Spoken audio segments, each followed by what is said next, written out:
Okay, hold on. Oh, I can't believe I always forget this.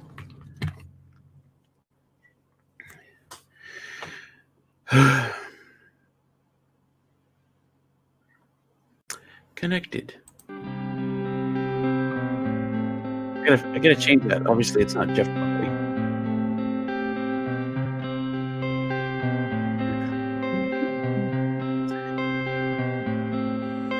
I heard there was a special board that rustled near, but it hit the floor. But you don't really care for Booxefest, do ya? It goes like this: the lime, the mud, the pissy beer. You might need a hug. The lime and log, the culture's crying booyah, crying booyah, crying booyah. Sounds like booyah, might be boo. It's an eyebrow there.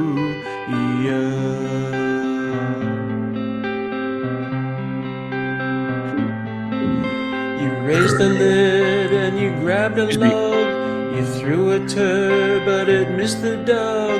Her laughter and her mocking burned right through you. She pied you in your office chair. She pinched your arm and she burned your hair. She whispered in your ear, stop saying booyah. Humming boo, sounds like doo-rah. Can't say cows say moo.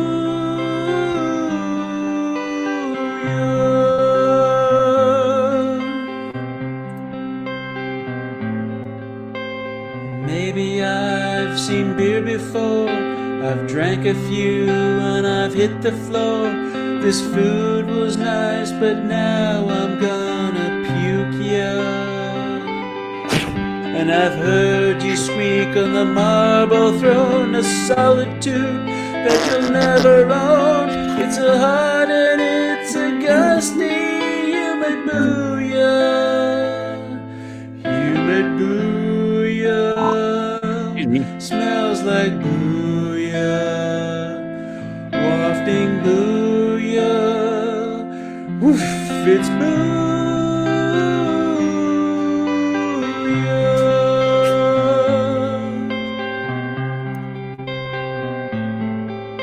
Well, maybe there are fans above who hate my songs that I'm proud of, but Booxing every Friday comes and soothes you. Answer that, Shawnee.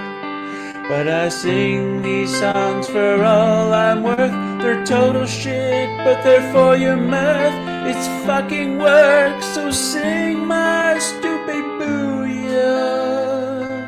Hallelujah, hallelujah,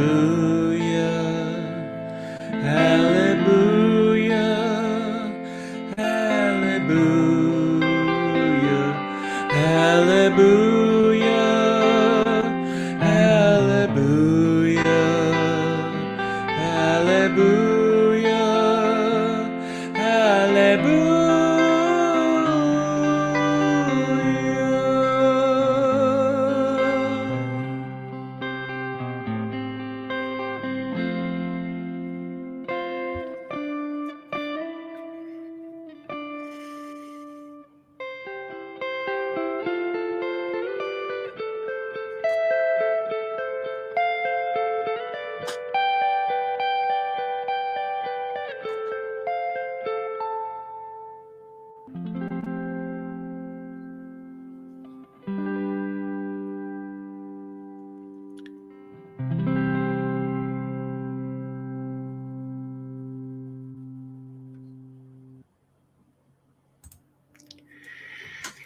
What a classic. That was my intro music. We'll call that as people arrive.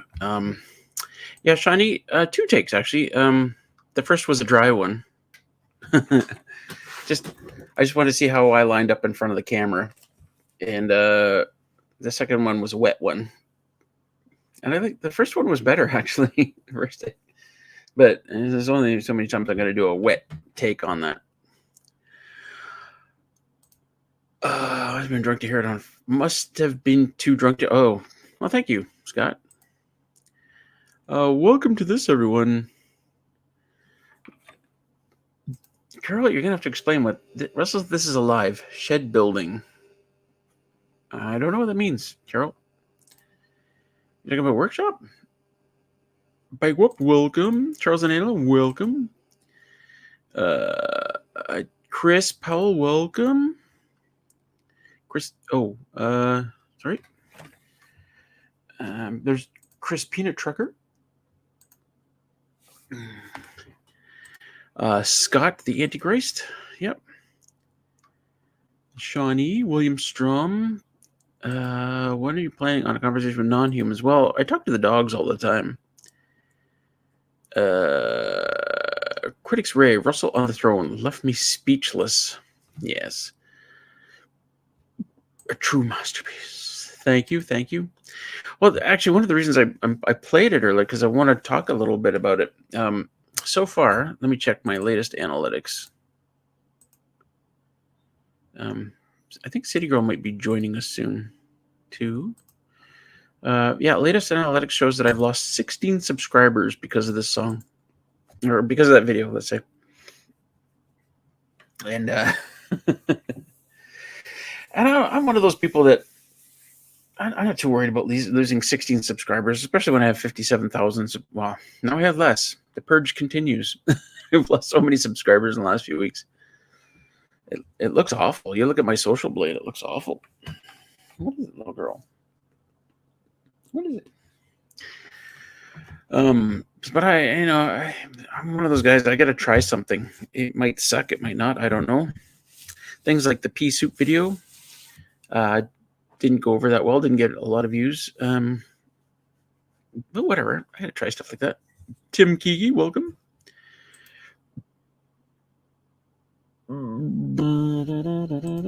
What's oh I see. It was a wig. New Rocky Horror Picture Show now entitled Raspberry Rock Picture Show starring Whistle. I should do that. I should do the whole Rocky Horror Picture Show. I probably can't do that though. Yeah.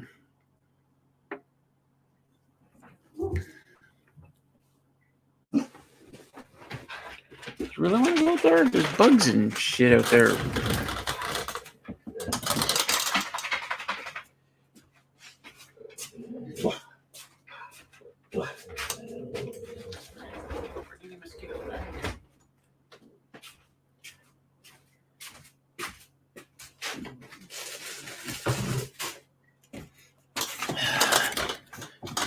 I bought new shoes for the treadmill. Oh, you can barely see them. They're so black.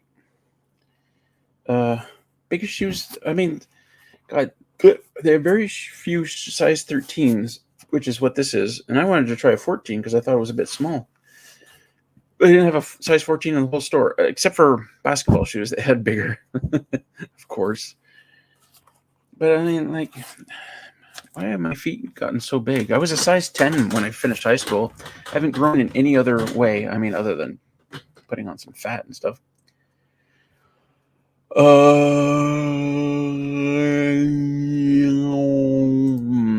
Steve, rest of the channel is fine. We love it. Well, I tend to think that if you generally like our regular videos, then you probably like stuff like, that music video that we did. And anybody who was one person registered that they didn't. It was crude and rude, and they found it offensive, and they were leaving. And I was talking a bit about this on Discord earlier. That if somebody was offended by that video and decides to unsubscribe, then they were probably looking for the door anyway. Just they were looking for a reason to find the door, kind of thing. The way. Tim says people do not. Some people do. Must be the turds. Well, there's a few things like me throwing up in front at the camera. Huh? Russell, we all love you because you're you. A few unsubs is no big deal. Yeah, and as I said, I'm not worried about 16 subscribers, but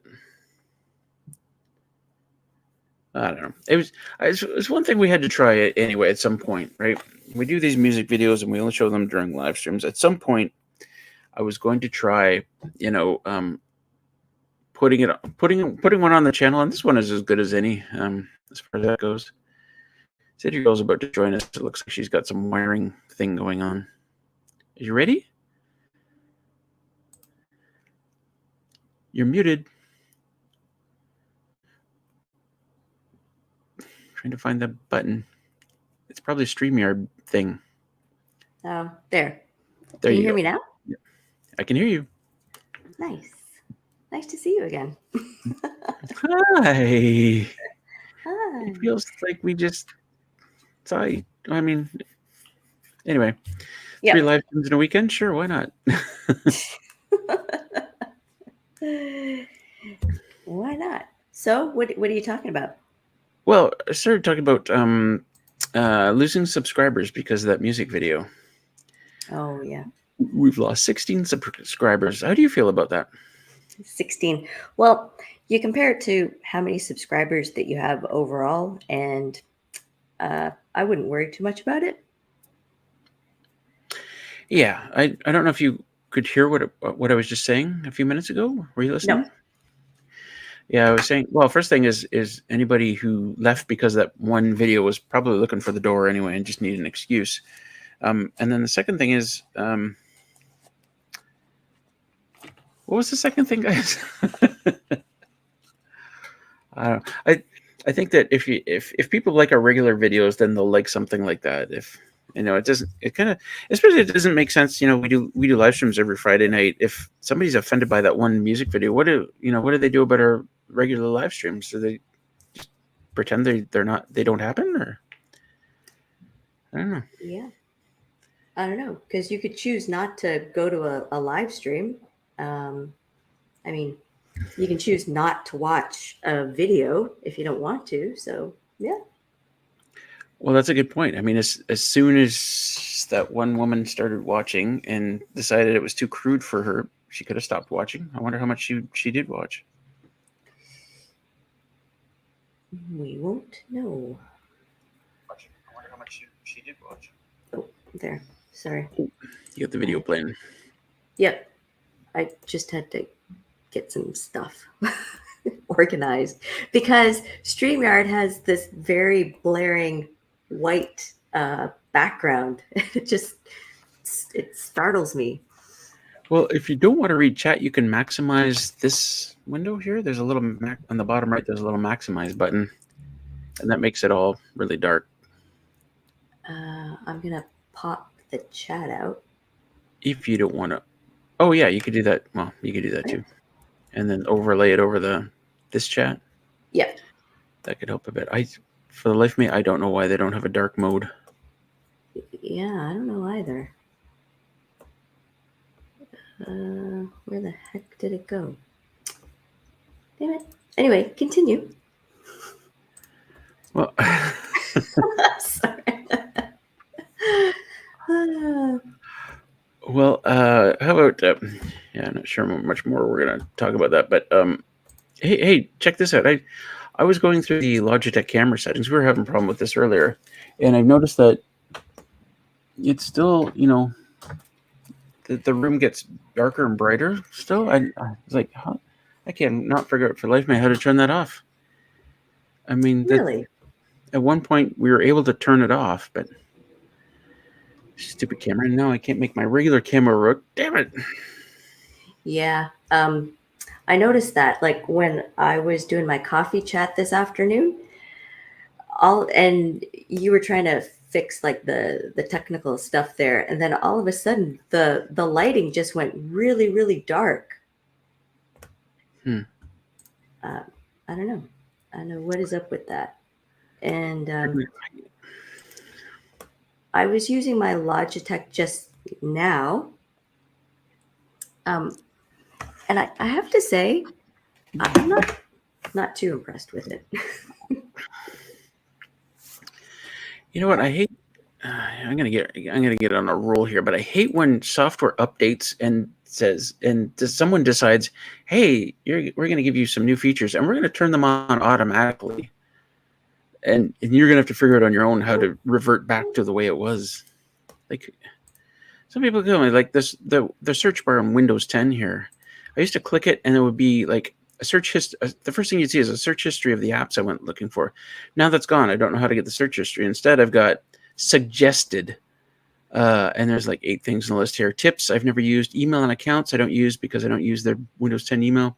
Snipping tool, I don't know what that is. Check for updates. Well, it checks for updates automatically. This PC, which I get fairly easily by right-clicking the thing down there. Paint, which I never use. Themes and related settings, which I look at once a year. And I can't figure out how to get to my history. Crazy. It's just like, remember when they, they must have updated Adobe Premiere and just the way that you export videos now. And could they have given us like a heads up to let us know what was going on? It's even a little backwards now because, when you go to do export, it's like you got to put on a file name for the name you're going to do it. You used to be able to click on it and then, like say you want to export it again and use the same file name. You used to be able to click on it, click the file that you used last time, and it'll say, "Oh, do you want to replace?" And but now you got to type it in every time. You got to type in like, stupid stuff like that. Like, why would you? It's a bit backwards. Not to mention it's just really confusing. Yeah, that's it. So as soon as I got back to the city, I opened the door, and our youngest son says, "Oh, can I borrow the car?" Wait, no. Hi, Mom. Welcome home. No, it was just, can I borrow the car? And he left like literally 5 minutes later. I said, "Okay, well, you have to do this and this before I give you my keys." And then that's it. And away he went. Oh, did you make him bring the chair in?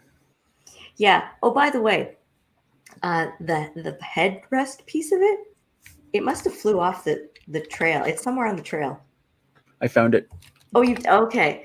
All right. Because I said, "Oh my gosh, I'm really sorry. It must be back in the cabin or something like that." Does he need that? He said it's not a big deal, and I said, "Don't worry, we'll find it. We'll find it for you." It's a little dirty. It might have gotten run over.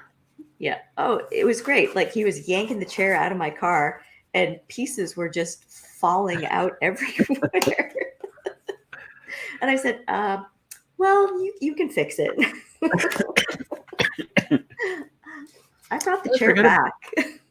I forgot about that piece that slides out. Like, yep. No. Yeah. Anyway, there it is. There's Skip. How you doing, Skip? And do we say hi to David? Hey, David.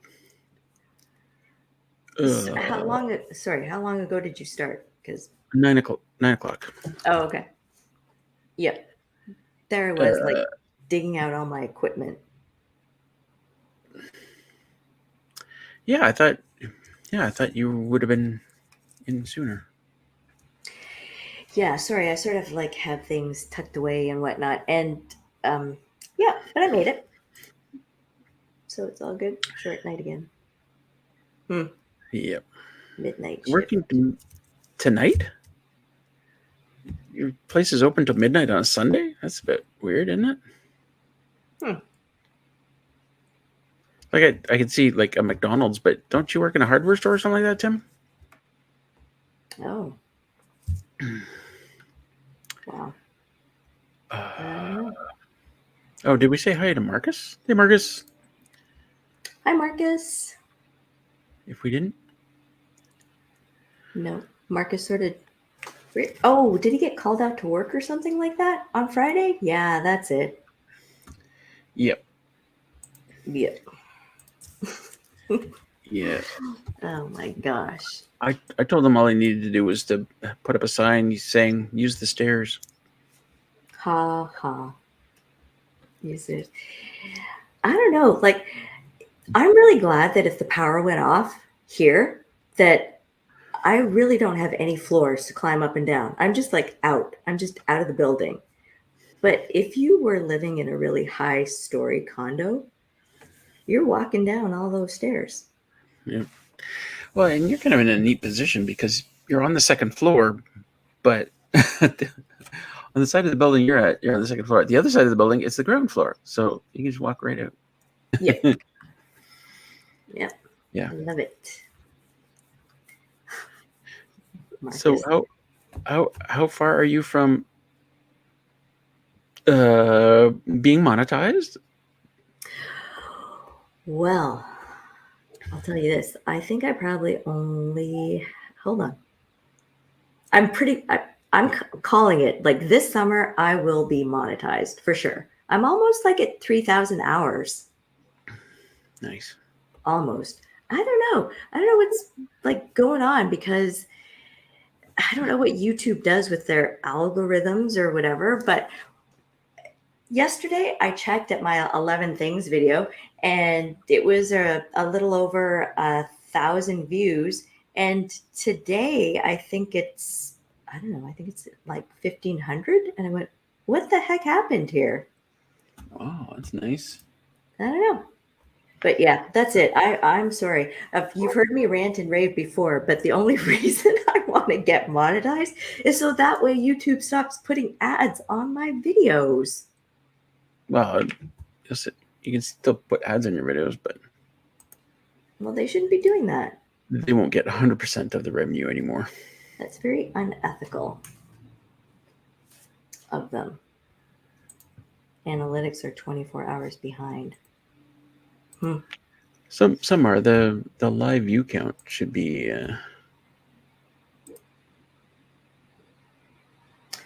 Tim works at Home Depot in freight, unloading trucks tonight. Okay. Then that's why. 467 views in the last 48 hours for your 11 things. I don't know. So no wonder it's a compelling title.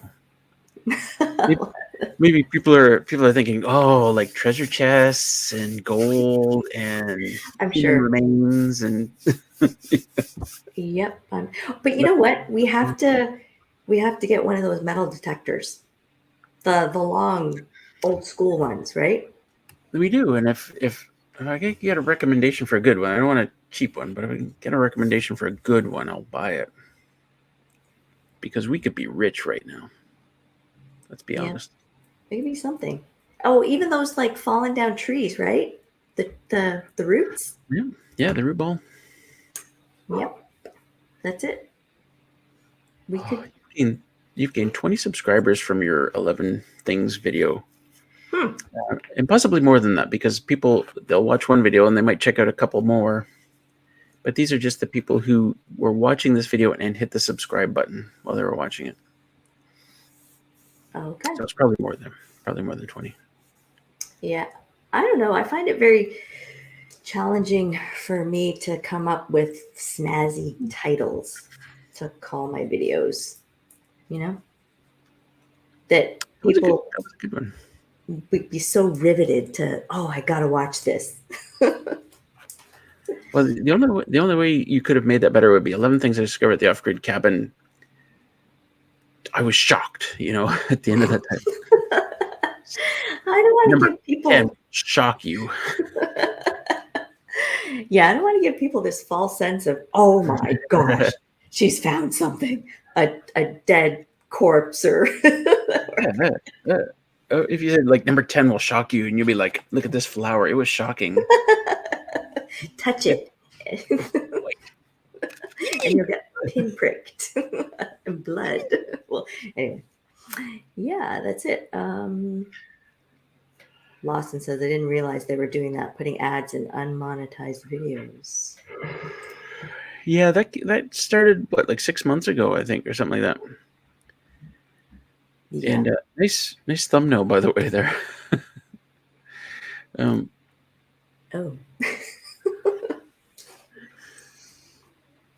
Yeah, wow. But the reality is a lot of people who aren't monetized, even if they were monetized without even if they were monetized without hitting the criteria, they'd only be making like a lot of them would be making less than $1 a month. So for each individual YouTuber, it's not a big deal. But for all of the unmonetized channels, it's a big deal for YouTube. It probably adds up to a decent amount of money. Yeah. But that dollar should go to you.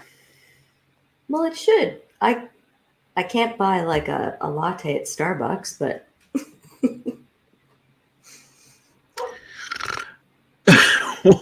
Jesus. How many views do you have to get before you can buy a latte at Starbucks? oh, In you a don't month? want to 1,000? know. No, you don't want to know. So What? Oh, I clicked the wrong one. See you, Tim. Have a fun work day, evening. Bye. Yeah, Chris has got it. Oh, thanks, Chris. Oh, well. I think we know a lot about Russell. I'm shocked.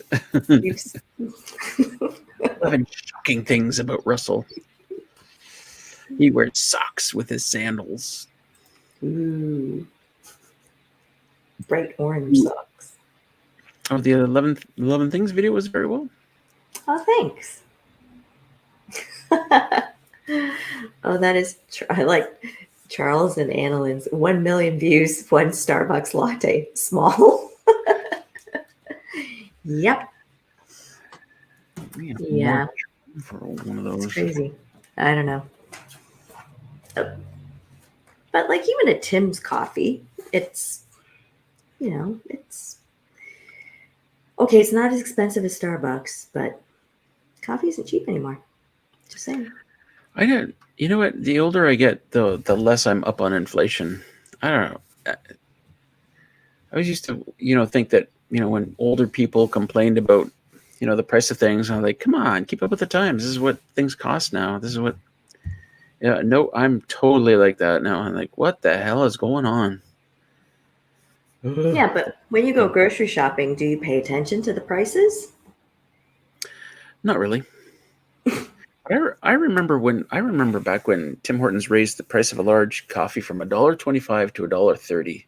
And it was a big deal. There was a big letter about it on the countertop, so you could read, "Why are we changing our prices?" Well, this is going on, that's going on, inflation, da da da. This is the first time we've changed your price in 10 years. And I'm like, yeah, okay, I get that. But now it's like every time I go, it's like there's a new price. It's over $2 now. Yep. It is. Can't keep track. And then they try and wow you with stars or points or rewards or, Uh-huh. Yeah. Which, and it works on almost 50% of us. yeah, I'm not going to lie. I'm into that. Well, I kind of like that. I like that you're up on your birthday rewards. It's my Hell yeah. birthday, so I'm getting something. That's it. Exactly. Yep. And you know what? Like if there's an issue with anything, Starbucks is really good about, okay, well, we're going to do this for you or whatever. Or Tim's is really good about that as well. Customer service. They got to be on top of that. Yep. Brian says, ask who played the guitar track in Hallelujah. Keep saying Hallelujah. Oh, Brian, it's a karaoke version. Yeah. As much as we wish City Girl played that, but I'll tell you what, she has the guitar now. She's learning. Yes, someone sent me back with the guitar. Someone sent me back with the guitar. Well, and we have our next song picked out. Oh yeah. So. Yep. You've got a little bit of time. I was about to say it's more. I like the way that. Okay, I was going to say that it's more upbeat. However, it is a slower song. But the way that Russell had explained it to me was, You know what? You can pick a song, and it might have a slow tempo, and the words might be this, that, and the other. But he can change up the words, and he can make it not as like a Melancholy. slow song. If I'm explaining myself. Yeah, like some songs are really melancholy, and we can change it and Yeah. make it Yeah. like Hallelujah is slow and I don't know. Is it sad or is it? I don't know. Anyway, we changed it. We made it ours. I've heard Hallelujah played many times at funerals.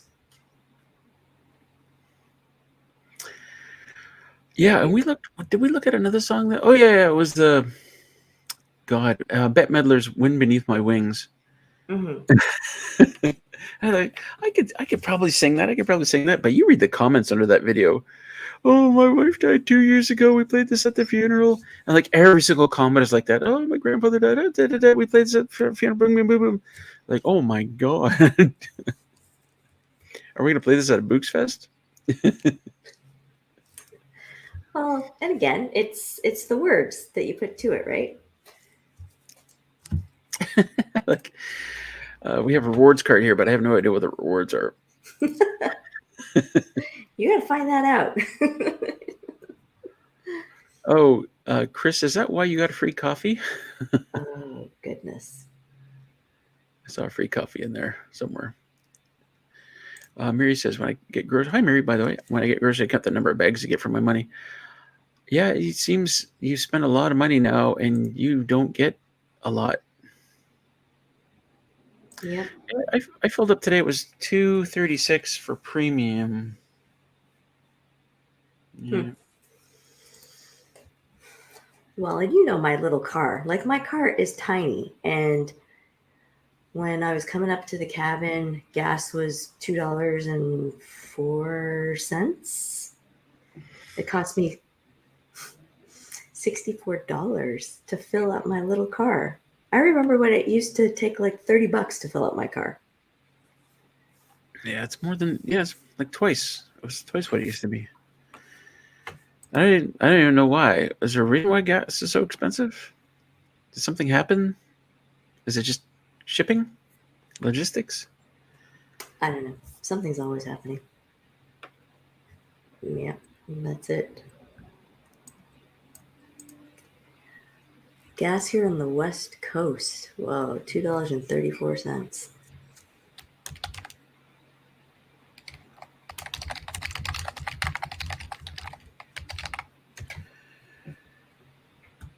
Okay. Ugh. $4 to fill up on the motorcycle. Wait, for American dollars? Cars pay $4.49. Yeah, I don't know the conversions from liters to gallons. Somebody can work that out. Anyway, why don't you talk about your live streams and how you've changed them up? Oh yeah. So I started doing these live streams on Sunday. Some of you are there, and they're called Coffee and Chat, and they're just for an hour. Keep it super simple there, and it's not like party night like it is Booxefest. It's very just chill and low keyed. And when we were doing them before, it was just chatting, like I was just talking. And so then Russell and I were just talking about the live stream, how to make it more interesting. And so now what I do is, Russell has special features. Well, I have these coffee breaks, and they're just like really super short, max 2 minutes. And usually there's a cooking segment, and then there's something else around the cabin that I want to show. So I've been enjoying that because I'm not one to put myself in front of the camera and talk. As you know, with my videos, if you watch them. So this is like totally out of my comfort zone. But I think what what really helps is that people get to see Russell sitting where I usually sit on Friday nights. So it's a very different perspective. And I don't know, it's just a different vibe, a different feel. And also, because it's during the day, we can show the beaver pond, part of the beaver pond, and it's really nice because it's just usually bright and sunny and whatnot. Whereas because Booxefest is later on in the evening, we can't see that anymore. So, yeah, if it was earlier, then we sort of got to see it as dusk was appearing. So, and also, what I like about having it midday is we catch people in Europe that might not be able to stay up for Russell's live stream. So, yeah, quite enjoy that. Joanne, hi all. Here in Pennsylvania, gas is $5 a gallon. Charles and Annie can usually drive all week on one tank. Hi, Yvonne. Russell is here. He's just getting something. And I heard one of the dogs barking as well. They've become much more vocal when they want in now, I noticed. Tell them about the pizza we made today. Oh, okay. So usually our pizzas are like ham and pineapple and cheese. And then Russell said, "Hey, I've got to barbecue this chicken." And I thought, barbecue chicken pizza. That's it. And pineapple. And we just got all of the ratios right. It was just so ooey and gooey. And the chicken was so juicy. And the cheese was just oozing. So good. Dear, have you got earbuds? Could you hear me talking when you're talking? Sorry, say that again. Do you have earbuds you can put in? Yep. Can you do that? Oh, I was trying to interject there that I barbecued the chicken just before we made the pizza. So, and I've got three gifts in life. Gifts in life. Singing, obviously, I'm really good at that. Second is farting, and third is barbecuing chicken. Man, I can barbecue the hell out of chicken. It comes out so good. We can't see her, but we can hear her. Anyway. Yep, you can hear me. There's Wiz is here. Hey, buddy. Rich. And there's somebody else here. I thought Joanne Glazinski is here. Hi, Joanne. What's this Sunday night on my birthday? Is it your birthday tonight, Rich? You know what that means. Step back and mix up our Bacardi and Coke. Yeah, you can do that. $9 a gallon. Jesus, that sounds like a lot. Joanne says $5 a gallon there. Wow. Wait. Hold on. I got to back up here. Mary says we filled up our first car, a Beetle Bug, for $250 back in the day. Yeah, you know what? I remember my first motorcycle, a Honda CBR 600, and I could fill that thing up for like $8. Not that, I mean, the gas tank was very big, but it was pretty cool. You can go a long ways on that. Oh, I love that motorcycle. Yeah. Me too. I remember that Russell, so the motorcycle went to a friend, and then we had borrowed it one day, and we went out to this apple cidery, and we drove up into the parking lot, and we entered the cidery, and I think it was one of the employees there was just in awe of us. I'm thinking, well, you've probably seen a motorcycle before, but it was just a really cool looking motorcycle. It's red, white, and blue. I wonder if I can find it. I'll find a picture of it. Yes.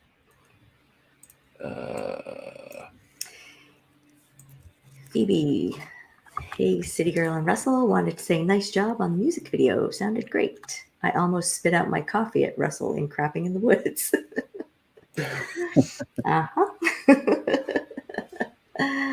We got to go back to. Sorry, was it Rich? Rich's birthday. Okay. Sorry, you can't join me on this. Internet lag means only one person can sing at a time, unfortunately. So I got to do it. Happy birthday to you. Happy birthday to you. Happy birthday, dear Rich. Happy birthday to you.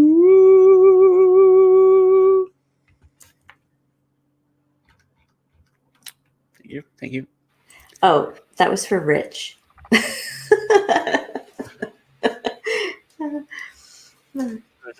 Is that not right? Did I do it wrong? The clapping was for Rich. Oh. And you were good. Was it an 84? Oh yeah.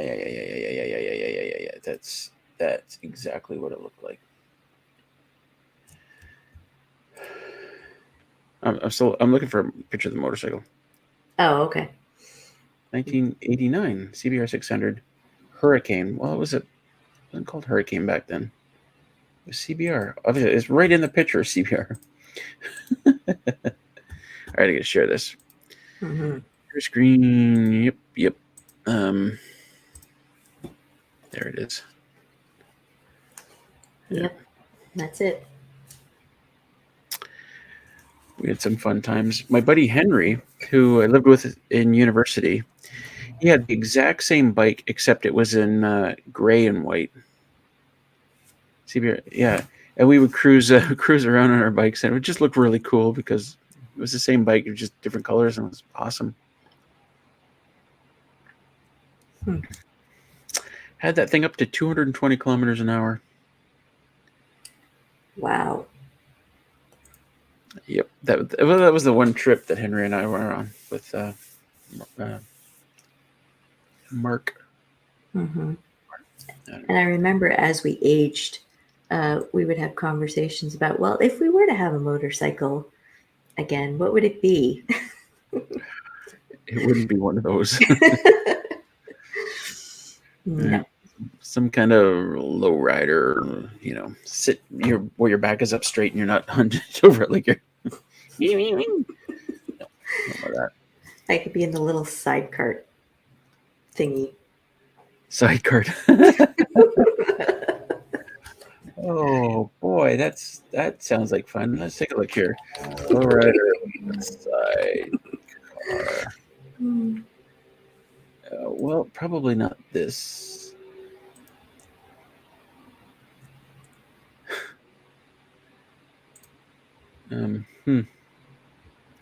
All right, let me share it.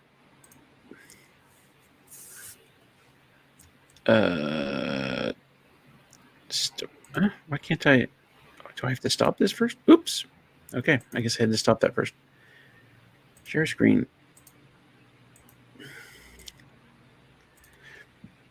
There we go. Yeah, okay. It's attached to a bicycle. You're so funny. Uh-huh. There you go. What do you think of that one? There it is. Yep, sure.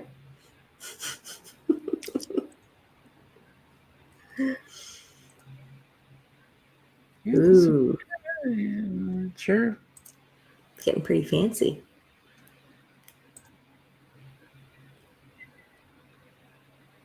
Yeah. Yep. I totally love that. Look at that.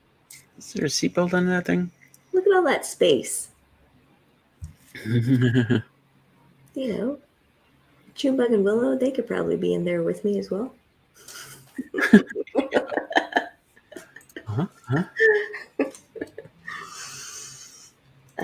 Geez. But no. It's almost same thing with like boats, right? We had a zippy kind of boat. Oh yeah, it was like a oh, what the hell are they? Hold on a second. I can show Scott's ride. Oh wow. That's country boy. Nice. So that looks nice and comfortable. probably. Nice little traveler. Nice little get you places. Whoops, that's not what I wanted. But our boat was like a sea boat, sea rider. Sea rider? That doesn't sound right. It Oh my god, why can't I remember this? Well, it definitely wasn't a sea-doo. Sea-doo. It was oh, it was. It wasn't a sea-doo, but it looked just like one of those sea-doos. It was like a crappy Canadian knockoff of a Yeah. sea-doo. Yeah. And when Yeah. it worked really well, but it was shitty on any kind of waves. Like you get a rough, you're on a rough lake. Well, forget it. It's just terrible. Mm-hmm. But where I was going with that is, so that was in our younger days, right? And Russell and I would go to the boat show every year. Like for many years, we used to do that, and then we started looking at sailboats. And then I remember there's this one tugboat that we went on, and I totally fell in love with it. It was amazing. So we went from this zippy peppy boat that we used to have to wow, tugboat wouldn't be so bad. I wonder if I can find a good liveaboard tugboat. It was snazzy. It was expensive, but it was really snazzy. It was very nice. You know what? There was a couple of different tugboats, and the one that I really liked was this tiny little tugboat. And inside there was like a spot to sit. There's a spot to do your business. You could even lie down inside. It was like such a tiny little enclosed space, and I just fell in love with that one. But Yep. there's some really really nice liveaboard tugboats, and I don't remember what those ones were called that we saw, but it was as nice as any of the other those huge 40-foot boats, motorboats. Mm-hmm. That was we because we for the longest time we thought we were going to retire and live on a sailboat. Yeah. Until I started learning about all the freaking maintenance you have to do on a sailboat. And then we looked at these tugboats and thought, okay, no sailing. If we're just cruising around the Caribbean anyway, we don't need sails. We should buy gas. So much easier. Yeah. Sea Ray, yeah. Sea Ray. We looked at those 30, 40-foot Sea Rays. Those are really nice. But that tugboat we looked at was just as nice. Yeah. And it was like red too. I remember that. Well, you know what? If we get into some money. Oh, we didn't win the Lotto Max, I don't think, because it's still at 70 million. I noticed that. But I bought another ticket. Cheers. Oh, good for you. Well, I'll still check the tickets and see. Maybe we won like $1 million or something. Yeah, something like $31 million winners. Okay. Yeah. You know what I need? Okay. Here's what I need. Oh, well, e-bikes are great, but I want an well, maybe I do want an e-bike. Like those little booster boards that Casey Neistat rides around on in New York. It's a skateboard, but it's battery powered, and he's got a little controller in his hand that for speed and brakes and stuff. That's what I'd like. Seeing as how I have to go to Belleville soon and spend 4 hours dicking around. Can I get a booster board? A booster board. Why don't you just get shoot? What are they called? Boosted board. They got like I forget what they're called. They got 2 wheels on them, a board in between, and that's it. It's a hoverboard. Right? I think so. I think Yep. they call it a hoverboard. Yep, that's it.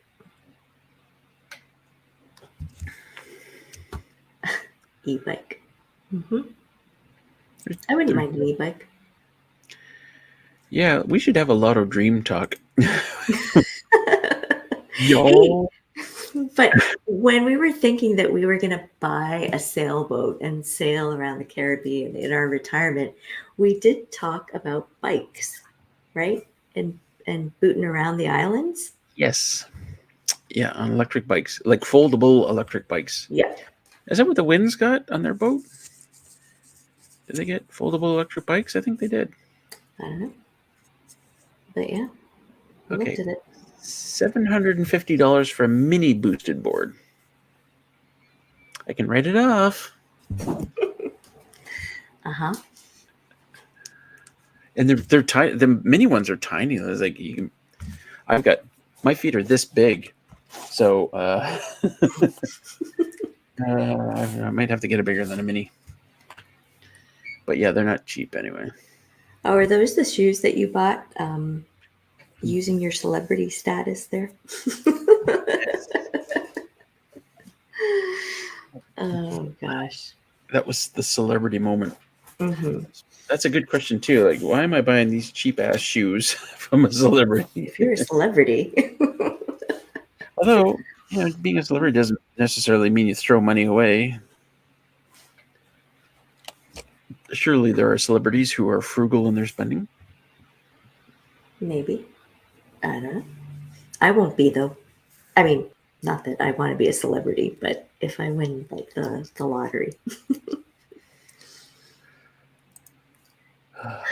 But look at that, right? Like, even if you won $1 million, that's not enough. Not these days. You need more.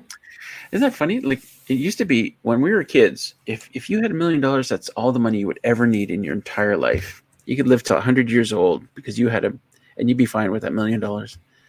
And now it's like, you want to buy a home in the city? God, you need way more than $1 million these days. Yeah. Like, holy shit, what the hell happened? No. It'd be great if I was able to ride a bike along the trail, but no, can't do it. That would be great. Mm-hmm. Didn't I think like one of your friends, high school friends, right? Tried to do that? Yeah, that was Jay. It wasn't an e-bike; it was just a mountain bike, and but he races mountain bike all the time, and he's pretty used to stuff like that. And he said it. Like he said, our trail is better than some trails that he's been on in like real races. Wow. Yeah. I don't know. Where are you going, David? You bum. Thanks for coming out, David. Hey, Sean. Hey, Sean. Good to see you tonight. Hi, Sean. Yep. Gotta have plans. Lottery plans. Does Canada have electric scooter for rent in the city? I know that you can rent bikes in the city. I don't know about electric scooters, though. I don't know about that. But definitely that. Hey, and we're getting our new vehicle soon. Oh, yeah. Jesus. I think I was talking about this a bit on Friday night. I emailed all the executive at the dealership, including the executive at the head company that owns a bunch of those dealerships. Yeah. It's pretty funny. I got a response pretty quick. An email and a call. Oh, well, we'll see. But yeah, so we have a delivery of mid to end August now. That's good. Yeah. And we should be getting an email every couple of weeks, right? Yeah, they had some bullshit thing about, you weren't properly put into our system, so otherwise you'd get like an email every 2 weeks, status update. Yeah. Uh-huh. Yeah. Yeah, it's hard to buy that because, I mean, we gave the sales guy we talked to, we gave him the deposit way back last August. And like, he's just going to let that sale sit there and like fester and not be properly added to a system and not follow up. Like, does he not want his commission? It kind of doesn't make any sense. So either he's a really shitty sales guy, or I don't know what. In fact, that's all I can think of. He's just a really shitty sales guy. Yeah. I was reading an article about electric vehicles, right? And I know that you and I have spoken about, should we have gotten one versus a hybrid? And I would have to say, so the article talks about like range anxiety. Oh, Hi, Marcel. I could And totally. that I would yeah, definitely, right? Like I would be, holy crap, where the heck am I going to charge my our electric vehicle? And they were, so this is like a CAA magazine, and they were saying that there are over 6,700 public charging stations across the country. Yeah, they're popping up more and more, like everywhere. Yeah. I think there's probably one in every town that we pass through on the way here from the city, like Norwood, Havelock. In fact, I'm sure there's one in Norwood. I think I've seen it. I don't know about that. I think our big problem here would be, where we park our cars. There's no place to charge it there. Yeah. But I'm happy with the hybrid for now. Mm-hmm. Yeah, I am too. But yeah, that's it. I would just be concerned about shutting down somewhere on my drive there or back. And what the heck do I do? What do we do? You mean with an all electric? You mean? Yeah. If we had like an all electric vehicle. I wonder what you do with that. Are there tow trucks? Have big charging stations on them for stuff like that? Charge you for half an hour and then get you on your way. Hopefully. I want to mount a solar panel to the top of one of those cars. Ooh, there's an idea. Yeah. Like, why haven't they done that yet? Opportunity. There you go. Do it. Invent it, patent it, and sell it. Charles, this is a great question. But it doesn't take as long as you might think, because they have like these really high powered charging stations. And I forget, it might be like 20 minutes. Yeah, 20 minutes or half an hour. 15 to 20 minutes. 15 to 20 minutes, yeah. Yeah. And if you want that sort of thing in your home, like in your garage sort of thing, then you have to have a special power thing put in. It's like super high voltage or super high amperage or something like that. EVs are my wheelhouse. Ownership gets easier every year, but condos can still be a struggle. That's a great point. Like, there's no charging station at the condo, is there? No, there isn't. Yeah, that is a good point. And why not? Yep. They should. Maybe to own an electric and a hybrid. Miss and I agree that we're on our last ICE-only car. ICE? Internal combustion engine. I got it. Yep. Well, your hybrid will still have an internal combustion, or will it? Oh, they're different though. It's not. Yeah, they're different. It's not like there's an engine that still runs the car in a traditional way. It's more of a generator. So when you get low on battery power, this generator starts up and charges the batteries instead of running the car like in the traditional sense. So I'm not sure what the difference is between a typical car engine and these new hybrid engines. Maybe somebody here will tell us. I will say that the work vehicles that I sometimes drive in, we have hybrids. And when I first went into the vehicle, and I'm thinking, okay, there's a push button. I understand that. And I would push it, and I wasn't hearing like the engine come on, right? And so I would go, what's going on here? Because heaven forbid that, that they should show us at work how to operate these vehicles. And so the engine would shut off. I'd push the button again. And then finally I figured out, oh, okay, this is how you start it. And I got a big thrill every time I came to like a traffic stop, seeing the little bar go up because I had charged it, the circle thing. That was my thing. Regenerative braking, you mean? Is that? Yep. Yeah. Yeah. Yeah, it's pretty neat driving a hybrid. I mean, I've only been in one once, and that was when we test drove that RAV4. And I gotta say, I was pretty neat when you come to a stop and everything's silent, or when you're cruising along and it's just the battery driving, and it's like you can't hear anything other than outside noises. It's weird, but something I could get used to. There's Yeah. Richard Young. Hey, Lawson says 15 charge stops are 15 minutes every 2 hours on the road. Home charging is 5 to 8 hours. Yeah, that's kind of what I was saying. Those charging stations are super power. Phoebe's been looking at the 2022 Sorento HEV, a hybrid. Chris says you'll be happy with the hybrid. We started hauling EV, and they don't like the cold weather. Oh. Yeah, well, that's batteries for you. Yeah.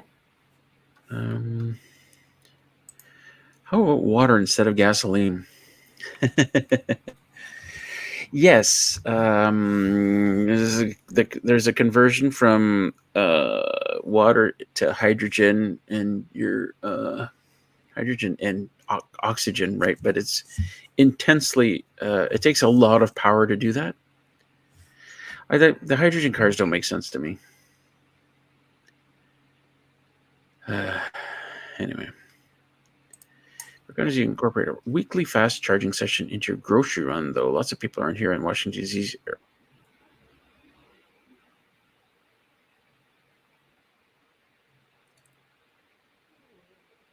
I think we may have lost him for a little bit. And he'll be back. Yep, I'm back. Yeah, I was going to say, Lawson, so you only need to charge once a week? Is that what you're saying? Wow. Well, there's like these cars, you can still charge them into your regular 120 volt outlets, right? 120 volts, 15 amps. They're just charging really slowly from that. Isn't that true? Or is it like they can't charge it all from that? Here's how they will take the electric grid in California. California has issues powering the houses alone. What will happen? Well, that's the thing, right?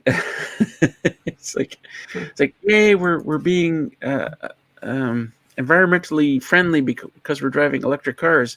Well, that power still has to come from somewhere. Used to come from an internal combustion engine. Where's our power coming from now? Well, here in Ontario, of course, we've got hydroelectric, and then there's nuclear. Now we got a lot of wind turbine, so some of it's still clean, but there are certainly places where it's nothing but like natural gas power plants. So you're only changing one pollutant for another kind of thing. Marcus, good night, Marcus. Good night, Marcus. See you again, buddy.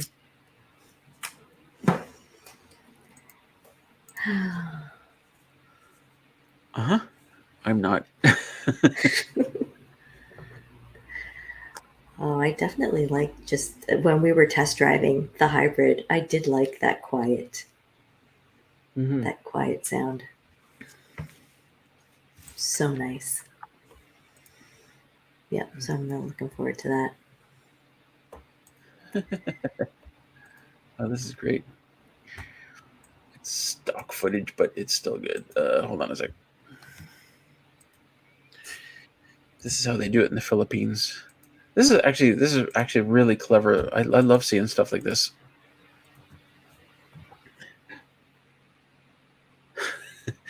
There's a motorcycle in there somewhere. There's probably like Wow. 3, 4. There's probably like 8 people there. We can't see the other side. Uh-huh. Isn't that clever? No seatbelts or anything. No helmets. Yeah. It's got to work.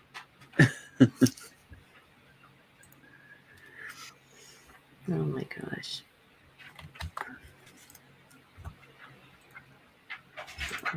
It's booster board though. Sean says California has all of that as well. They have rolling blackouts every summer. That's AC for you. Everybody's running their AC. It's funny how inefficient our infrastructure is. I mean, if you wanted to create a really efficient infrastructure for everybody to live, to have electricity and stuff like that, we'd build these huge sprawling apartment complexes where where everybody can kind of share the heating and the AC and the and have cafeterias, so we're kind of combining efforts in food and cleaning and stuff like that. But no, we have all these millions of pockets, right? Our homes where we all do our own things, and right. What about that city that you were showing me in China? That one that was just their own. Kowloon. Yeah. I'm wondering if Jess remembers that he can add himself to the stream here. I was waiting for a lull in the conversation. I figured it would be rude to just, hi guys. Jess. Well, this is good timing because I have to go. Oh. Yeah, I have to work tomorrow. I have to get up at 5. So. Oh. All right. Well, I guess, for Russell, it's great because, one comes in, one goes out. It's like there's this revolving door of, but. All right. Well, nice to see you briefly. You as well, Jess. Yep. Thanks for hanging out with us, sweetie. All right, everyone. Good night. Have a great week. Bye.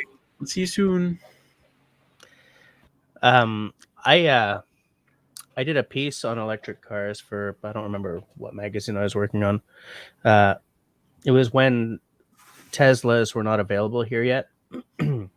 And the Quebec government was very into getting electric cars in here because, I mean, they said, I don't remember who I spoke to at this point, but they said they could have almost 300,000 cars on the road in Quebec without even ticking over Hydro-Quebec because we've essentially dammed every major river in the province, right?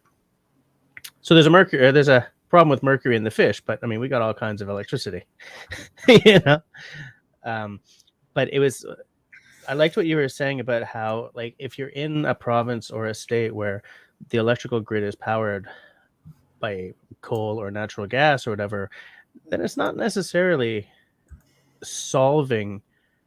Well, it's partly solving the ecological problem, right? Because you're taking gasoline out, but maybe you're putting more of a strain on the electrical grid. And it depends on where the inefficiencies are in the system. Yeah, absolutely. But it's the same problem. I've heard people say, "Oh, well, talking about hydrogen cars, and battery powered cars are just a step on the way to hydrogen powered cars." I'm like, no, it's not. You're never going to see hydrogen powered cars. I don't think we'll see them here. Well, it's another one of those things where it takes an incredible amount of energy to separate hydrogen from oxygen, and to create. Yeah. Well, I think Russell's between satellites. Toyota sells, I think, 1 or 2 models of hydrogen-powered cars, but not here. I don't think you can make it work here. I'm back. You are back. It's okay. I kept them entertained while you were gone because I'm just that fabulous. Yeah, I was saying, it depends on where the efficiencies and inefficiencies are. Not to mention the fact that hydrogen is just really scary and dangerous. But I don't think there's another step after battery powered cars. I don't. You don't? No. Unless it's like solar powered cars, but no, you still need batteries. You still need batteries, yeah, absolutely. Yeah.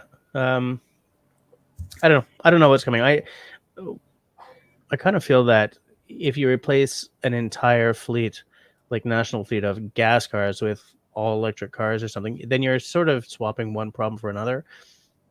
And because it's always about economies of scale, right? I would love to see a reality where, yeah, there are some internal combustion cars on the road, some, but there's also some electric. And I mean, if Toyota has two hydrogen cars on the road somewhere, then there must be infrastructure somewhere for it. But like to me, the future should be, and it won't be, but it should be all kinds of different things on the road, because that's the only way you can not just swap one ecological slow burning disaster for another. I disagree with that. I mean, if you have all battery powered vehicles on the road, then it becomes a case of, okay, how do we create this battery power? Like, how do we? And right now there's like, as we said, hydroelectric. There's nuclear. There's Yeah. Gas. What the hell? Natural gas. Natural gas. There's propane, right? UPS around here anyway. Their trucks run on propane. And solar and wind and I think batteries are the last things we'll see in the cars. It's just how we charge those batteries. Yeah. That's my take. Well, like tiny little nuclear reactors. Like did you read the Foundation series? No, but I'm planning to. They well, I don't want to give anything away to you, but they really went into miniaturization of things, and there's like tiny power plants inside your wristwatch kind of thing. Okay. That doesn't sound dangerous at all. No, not at all. I was listening to a podcast, the name of which I think is called Wild Thing or something. The first season was all about Bigfoot, but the second season is all about nuclear power and how it's always sort of had a hard time with acceptance because it got its start as a bomb. And so like post-war, when they were trying to sell the atomic age in terms of like energy and everything, there was always a bit of a stumbling block to like really getting nuclear out there. And that there was like this wartime secretive air around it. So there was a problem with trust. Well, carry on with that thought. I'll be right back. Okay, I'm just seeing who's in the side chat. I'm just taking a look. I love Phoebe the movie says, I think the way things are, we'll be heading to the Flintstone cars, foot powered. Not you might not be wrong about that. Yeah, I think you might be right. Battery electric allowed you to power it from virtually anything: fossil, gas, solar, wind, whatever. Yeah, totally true. The battery aspect takes the power plant aspect out of the vehicle itself, so you can power it with anything. That the thought I was riffing off of about the nuclear thing was that in the early days they were talking about like mini power plants in your car. In the States, they were trying to make a nuclear powered airplane, which ended up being an utter failure. It's like, I mean, I don't think that nuclear is by default unsafe. But I think that certain contexts are less safe than others, shall we say.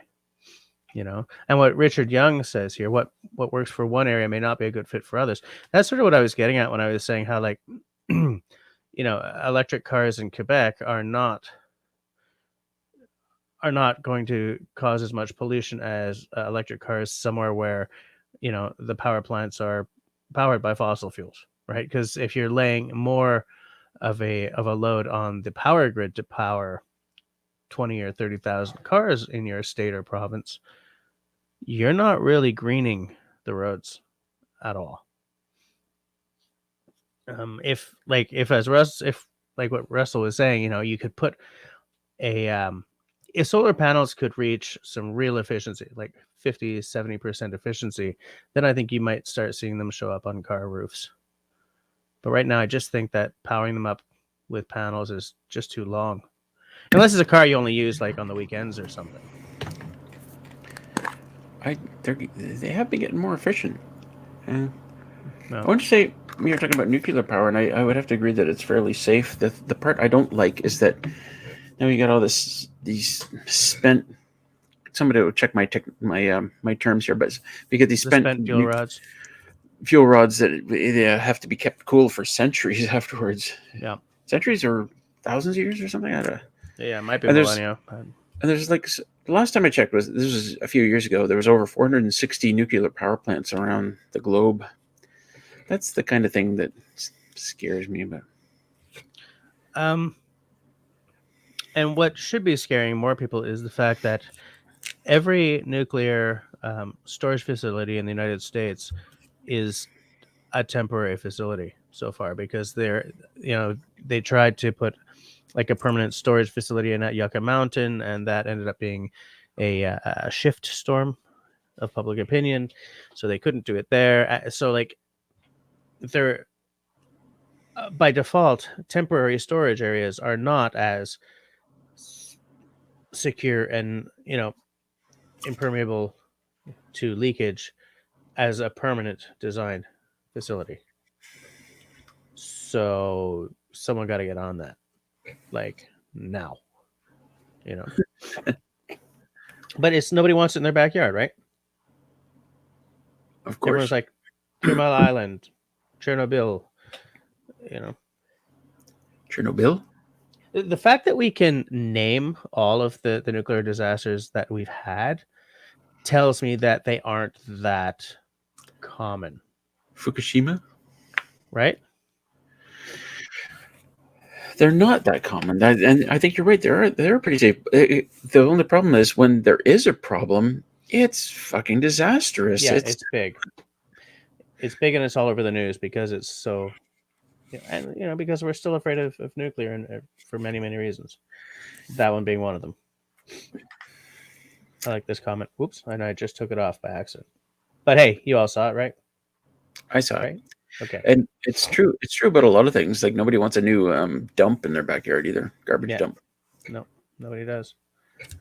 Well, I mean, and this is stuff like that is why wind and solar are so attractive, right? Like I would love to just line my roof with solar panels. Me too. Throw some batteries in the basement or whatever. Yeah, I wonder how far away we are from like just taking spent, fuel rods and launching them into space. Well, launching stuff into space is still really expensive, right? Yes, it is. But I mean, they're starting to sell, passenger flights to the space station, aren't they? Yeah. Well, but I'd be curious. Well, yeah, we're not there yet. But I wonder how close we are to that sort of thing. Yeah. Yeah, I don't know. I have no idea. It'd be interesting to. They need to get launch. They need to get the launches to be more affordable, I think. Oh, they're getting better all the time. Just kind of like battery technology is getting better all the time. And panels are getting better all the time as well. Yeah. Yeah, that's exactly what I was saying. But wait, somebody above said something, and now I'm just remembering it. That.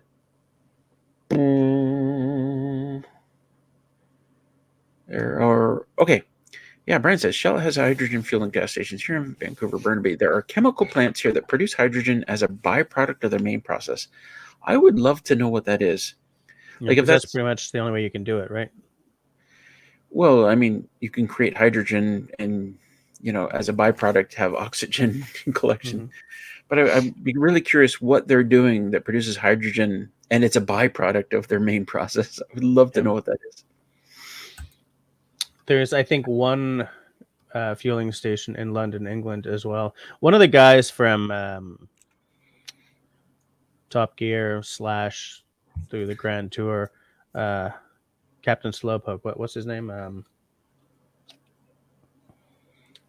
Oh, well, he has the Toyota, sort of their flagship hydrogen car. And he says that, can't go very far because there's only one fueling station in the UK right now. This is a few years ago, so I don't know if it's still like that. But Man, I love the Jetsons element of saying that I drive a hydrogen car. You know, where are you going? I gotta go fill up on hydrogen because I'm futuristic like that. Eat all my meals out of little bulbs. I like this comment. You need to Yeah. have there's pretty low chance of failure to accept launching nuclear materials en masse into space. What if it blows up? Well, I mean, you account for things. You can account for things. Well, if this fails, okay, we bring it back down. We land it somewhere, kind of like the SpaceX rocket thingies. James. Maybe we put it in a thing, encapsulate it in a thing like a 12-inch lead barrel. That if this thing blows up and it lands back down, it's still encased in this. I don't know. They have to come up with something. But it kind of makes sense to me to launch this stuff and just drop it on the sun. Yeah, I wonder why. Well, anyway. Yeah, the technology is not there yet, but I can see that being a really. The technology to do that is going to piggyback on the technology that they come up with to mine asteroids, because you have to get stuff launched into space to go and mine, right? Even if these things build themselves in orbit and then off they go, the fact is you still need to get the materials into space. Or if they, I don't know, smelt lunar regolith and make themselves that way, whatever, you still need to get machines of some sort from Earth into space. And so I think once that starts to pick up, the idea of launching all of our garbage into the sun will become a little more possible, because the prices will come down a little bit. I wonder how difficult that is right now. I mean, if you could launch something into space to attach itself to an asteroid and set off an explosion, like a careful explosion, just to knock this thing out of orbit, Yeah, so that it drops down and falls into Earth's orbit instead. And then it's much easier to mine then, right? Yeah. Yeah, I think we're getting there. I think. Oh, and in fact, not the only one who thinks. I think we're getting there.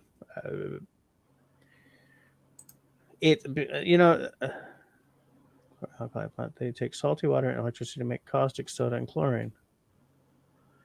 So you take sodium and water and create plus hydrogen plus Cl chlorine. My chemistry is lacking, but mine is terrible. But I would love to know what work smelled like on the day to day.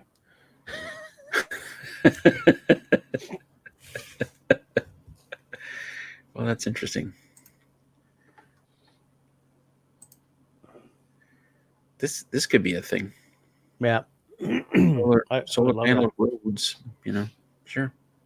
Look, once the Tesla roof becomes affordable, like right now it's affordable compared to putting like a metal roof on your home, but not compared to putting a whatever the typical shingles are that are on my house. What are they? Tar? Asphalt, when the price of a Tesla roof comes down to asphalt shingles, first of all, I'm getting one. But second of all, that means that suddenly you can put solar pretty much anywhere, I think. God, I mean, if it came down to the price of asphalt shingles, it'd be worth it. Asphalt shingles, I hate the whole industry. Is like, hey, we're going to sell you this product. We're going to tell you it lasts for 30 years. It's only going to last for like 8, maybe 10 at tops. And then you have to replace it with the same shit that we sold you the last time. Oh, you want to buy metal? Oh, no, it's way expensive. Yeah, metal is really expensive. But like, I wonder if, like I see a lot of, off-grid cabins being built with metal roofs. And I wonder, like, can I just buy the freaking metal and do my own roof? That's what I did. I had to cut to length. It wasn't that expensive. Yeah. It's always going to be like half materials, half manpower, right? Well, okay. I shouldn't say that. I mean, roofs these days are fucking stupid. And I've been on hundreds of rooftops because I was selling solar power, and every single sales call I had to get up on the roof and measure it up. And they do stuff with rooftops these days. You go into a new development area, and there's like gables freaking everywhere. Yeah, everywhere. peaks everywhere. There's ding, ding, ding, ding, ding. I've driven up to houses and go, what the fuck? Why didn't you make a simple roof? But no, it's, and like, why don't, designers these days, these engineers designing houses, just like, let's make one great big south-facing view roof, and then we can do some other stuff on the other side. But no, it's so. But that's the problem with the metal roof. You go to replace your shingles with a metal roof, and now suddenly you got to deal with all these weird things. Yeah. I'm trying to type a comment to Country Boy Trapped in the City, but for some reason it's not flagging his name. Country Boy put this comment up.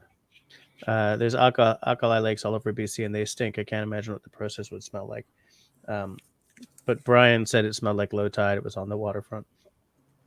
Country Boy, have you ever been to Spotted? What's it called? I think it's called Spotted Lake in the Okanagan.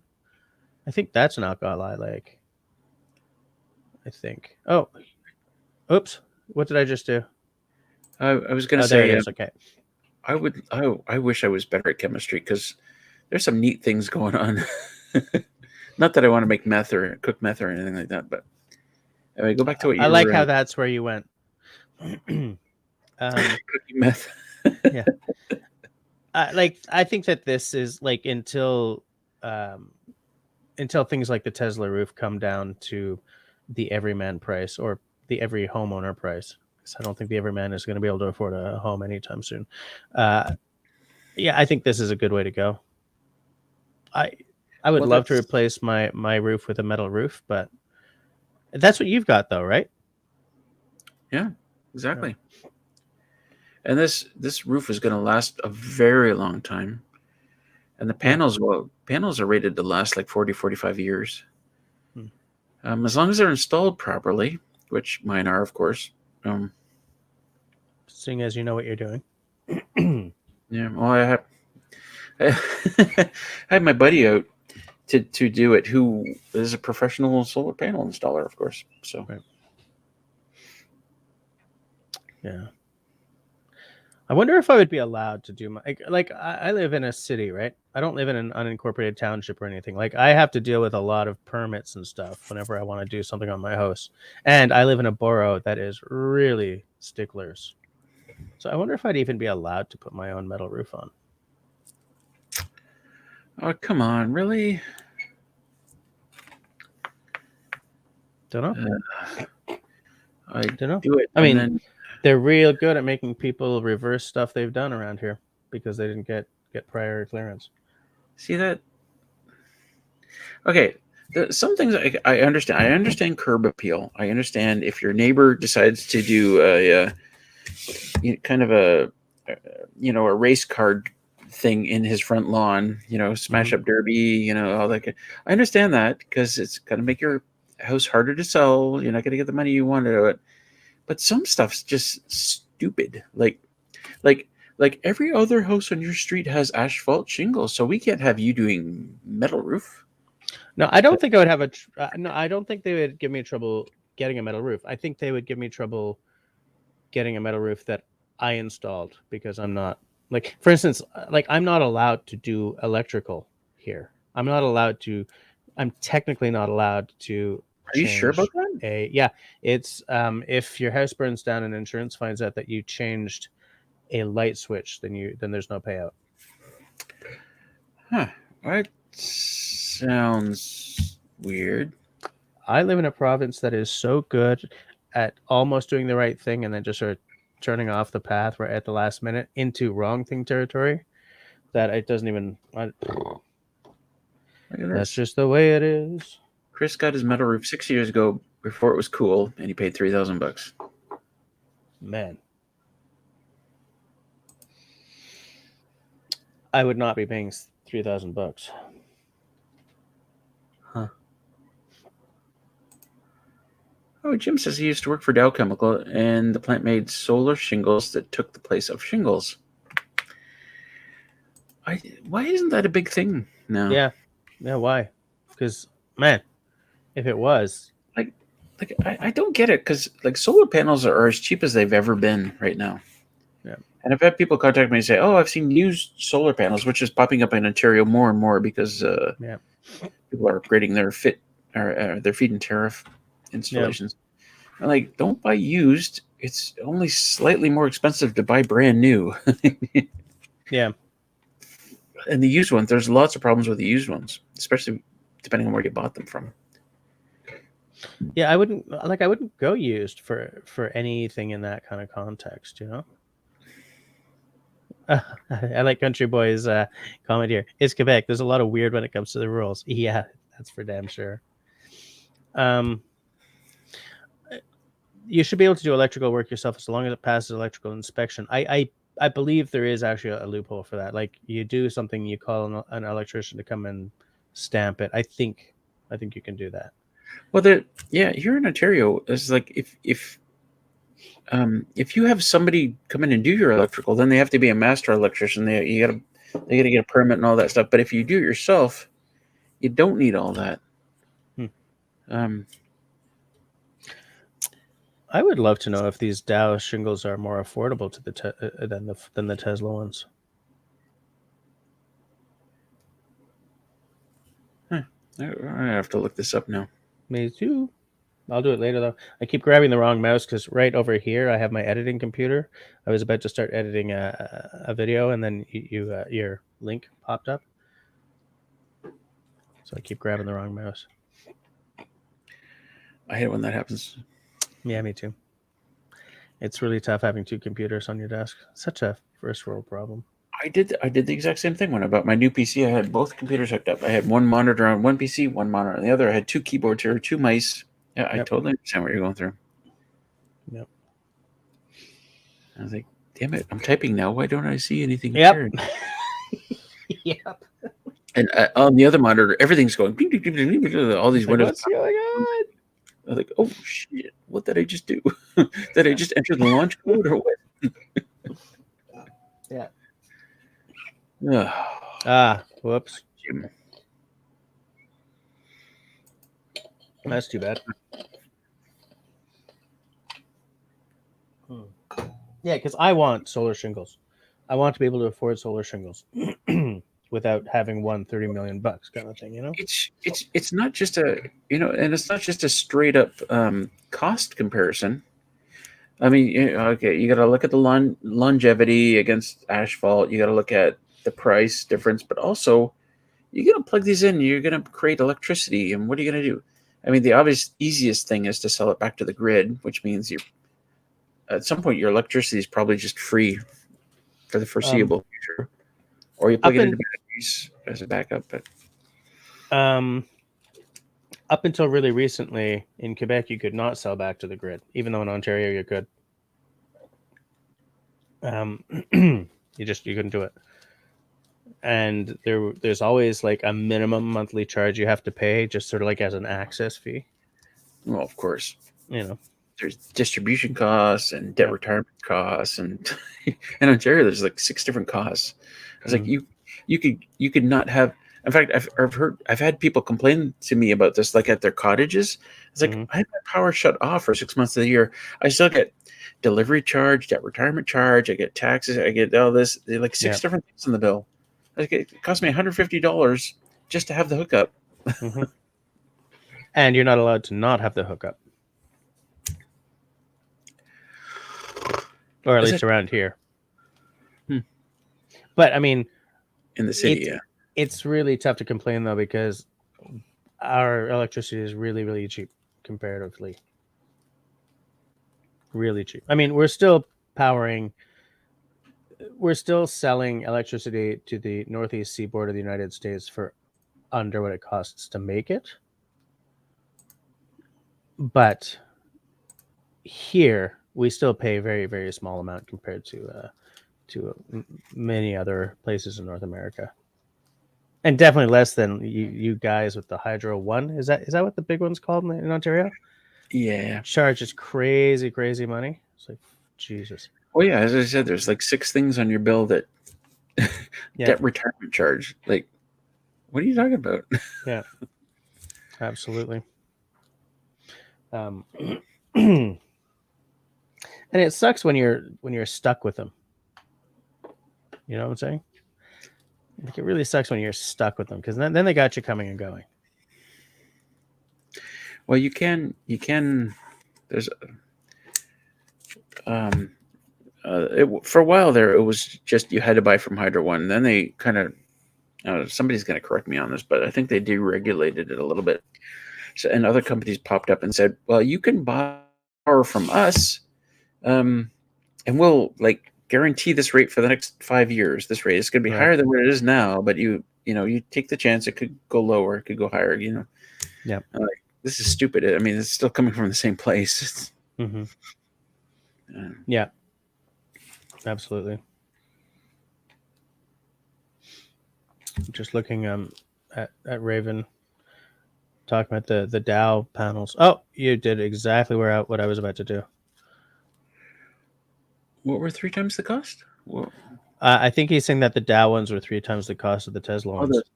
The solar roof shingles. Yeah. See, that's not 3 times the cost of the Tesla ones.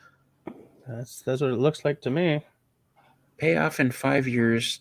Yeah.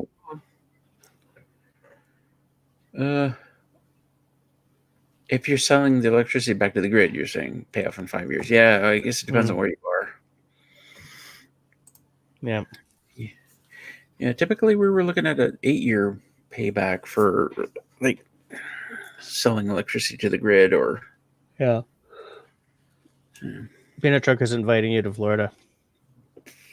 Oh, Chris, are you paying my costs, my expenses? He's stocking all the fridges up with beer. How many fridges does Chris have? Like all the fridges, like. Oh, let's take it. Bedroom, living room, kitchen. Oh, kitchen, of course. Garage, workshop, basement, pool room, second pool room, 11 third pool room, second breakfast. Country Boy says, "Rent BC does that too. We sell our hydro to California for next to nothing, but they gouge the hell out of BC residents." Yeah, we power New Brunswick and part of New England, but the thing is, we pay more than those other people do, but we don't pay a lot. Whereas in BC, you guys pay. So you guys have Niagara Falls. It'll go on forever. Will it? I heard Niagara Falls is like the edge is crumbling. It's moving backwards. Every year it loses a certain amount of ground. So at some point, I mean, there's still a huge height difference from one area to the next, but okay, he's clarifying. Whoops. Sorry, not Tesla. 3 times the cost of asphalt. Oh, okay. So is that factoring in the cost, or factoring in the money you make from selling the electricity, or is it just straight up 3 times the cost? You buy this, it's 3 times the cost of that. I think it means that the retail is 3 times the cost of asphalt. If that's the case, then that's probably well worth it. Yeah. I want to see like how much. I want to see the production of solar power per square meter kind of thing. Yeah. Like if your payoff date is 5 years because you're dumping to the grid, then that depends on you being somewhere where you can dump to the grid, which, I mean, it's nice that I am now, like that they changed that law for here, because there was no reason not to allow Quebecers to dump to the grid, except that Hydro doesn't want to pay. It's Quebec, Oh, they can come up with some pretty good reasons though too, but yeah, I'm sure they can.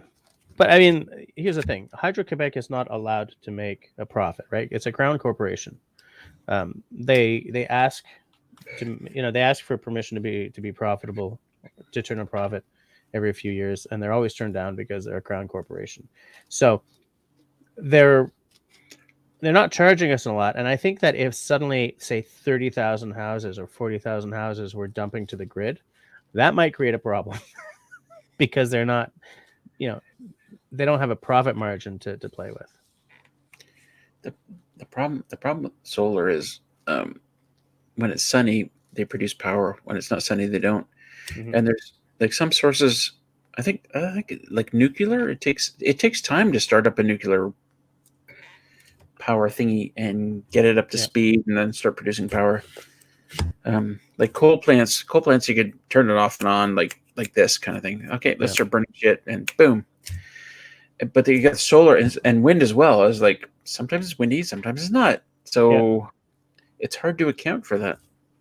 Yeah, absolutely is. Miri. Oh, sorry. There's something else. Oh, Phoebe says in 100 years the falls will be in Fort Erie. Yeah. Fort Erie? I'm not sure what that is. That doesn't sound good. Well, I'm sort of agreeing because I know that the falls are moving rather than I know exactly the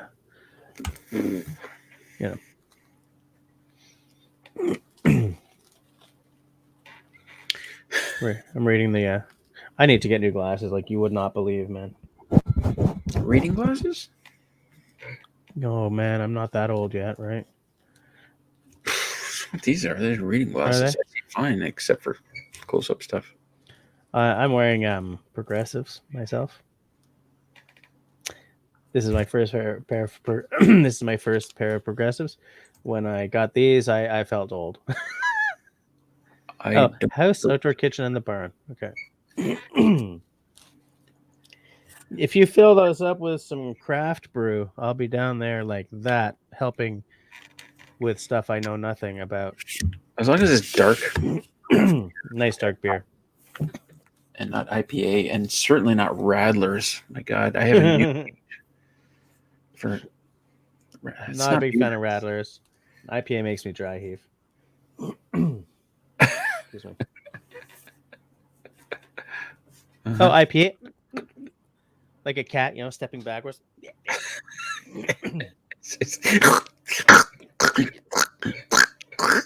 3 hours. 3 hours later.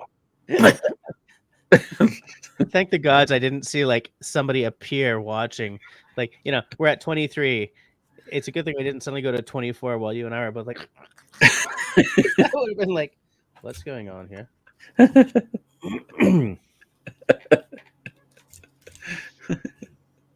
Country Boy says that Rattler is breakfast beer. No, Guinness is breakfast beer. It's like having a loaf of beer. That's a good way to start the day. Bloody awful. There's no place in any time of day for Radler. But is a Radler like a grapefruit beer, or are there different kinds? I don't know. I've only had one Radler, and I hate it so much that I group all Radlers into that category now. No, right. I think I'm safe in doing that. I think that's fair. Fair enough. I mean, hey, it's your channel, right? You can do whatever you want. Oh, yeah. This isn't a democracy. I don't, Well, I know.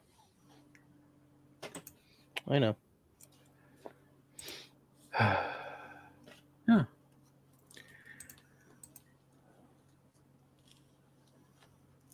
Side chat is sort of slowed down a bit. Boom. Yes, Guinness is breakfast. No food required. Good old Guinness. Such a wonderful way to go. Excuse me. Yeah. Guinness used to be my favorite beer, but I've had many now that I really like. Yeah, I agree. Before I started really diving into craft brews, Guinness was my number one. What is that one? Was that a Waterloo? Something? Yeah. Vanilla bourbon stout. Okay. The only one I had in the fridge. So. Sounds pretty good to me. Yep. I don't even know if I've got anything in the fridge right now. I told you, I got a 6-pack of these waiting for you. Well, I will be pleased to partake of that 6-pack. Richard Young says coffee or ice water with a twist of lime is my favorite beverage. And I'm grabbing the wrong mouse again. I wanted to put it on screen. And coffee or ice water with a twist of lime. Like, wow, I can see ice water, but coffee with a twist of lime? Richard, those are two very different starting points. like coffee or death by electrocution is great with a twist of lime. Non sequiturs are us, but pizza is Coffee tasty. Coffee or guillotine, I'm fine as long as I have a twisted lime. Got distracted by an article about Niagara Falls erosion. So what does the article say? You looked it Is it- up because we were talking yeah. about it. Is it like almost a meter a year or something? Am I? No, I think I'm wrong about that. A meter every 10 years, maybe something. I don't like. It sounds really fast. It's legit. It's I thought it was about a foot, but Lawson is going to tell us here. No lime in coffee. Oh, okay. He means either a coffee or an ice water with lime. Okay. Wow. I'm glad I wasn't the only one that misread that one, because I would have felt real silly. You need some punctuation in there too. Yeah. You needed a comma in there somewhere. Yeah. Coffee and bourbon. Coffee. Coffee and bourbon.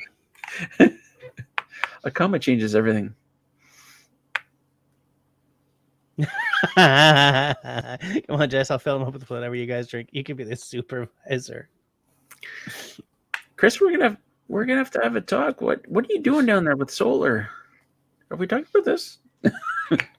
Have we talked about this when I wasn't drinking? That's probably a better question. All right. Okay, so Bankrupt says it has slowed down to 1 foot per year currently. Okay. I was right. Cheers to me. Still, that's pretty significant. Yeah.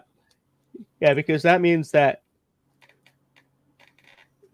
every 20 years or so, like, the map has to change very slightly.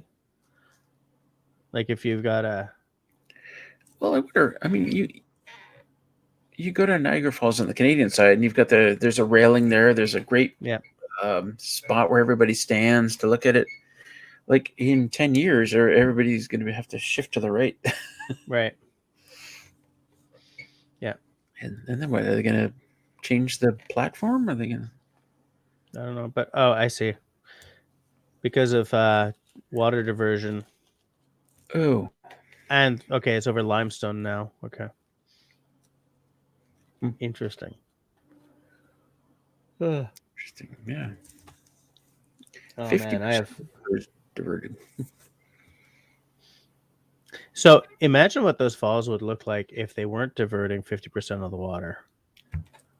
Like imagine the crash and cascade of water that there would be, right? If that's 50% of the flow that they would be without diversion, then we twice as much water and crashing and stuff. Yeah. That's my guess. Yeah. That's a pretty solid guess, I think. Just doing the math here. I can't do chemistry, but I've been known to do a little bit of math. Yeah, you're good with the math. Be entertaining. I shall be entertaining. Excuse me. During the past 12,300 years, it has eroded 11.1 kilometers. Wow. Okay. Hey, that is fast. Like if you're talking about geological time, I'm a little tired here, guys, then that is really fast. And Country Boy says that Russell is good with the maths. Yeah, I'm not. I'm completely enumerate. When my daughter needs help with her math homework, I get the sweats. And I mean, it's grade 5 math, okay? It's not really funny, is it? Not really funny. So I think in the past few minutes, I've been invited down to Florida to drink beer and supervise other people work. Fairly good. I've learned some things about Niagara Falls. And we've learned that Russell knows a thing or two about math. And that I do not. It's an educational live stream here tonight. A little educational. Who's still here? You got looks like a good crew in the side chat. Slightly different than the Booxefest, like the Friday Booxefest crew, but still. Good. Oh, hey, speaking of him, Grace is here. How's it going, Grace? Nice to see you popping up. I think I'm going to pop out pretty soon. I'm 2 sick kids. and a lot of yard work this weekend. I am feeling the pull of the bed.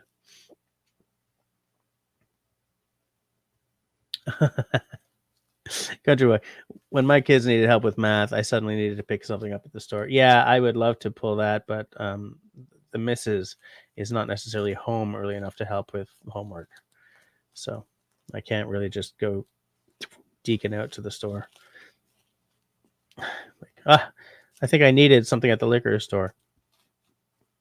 Oh, Russell, did I mention last week or the week before that I entered the allocation lottery for some whiskeys here in Quebec? You did, in fact. I remember that. I actually won something, so I now have to buy it. And it's the least interesting one, but you know, Well, what is it? it's a Deanston 12-year-old. So it's like there was a Pappy Van Winkle 20. I tried for, there was an Octomore. There was a lot of really sort of expensive stuff, and then there's like this $78 Deanston. That's the one I got. Can, oh well. Can you drop a link on Discord? I think I probably can. Hold on.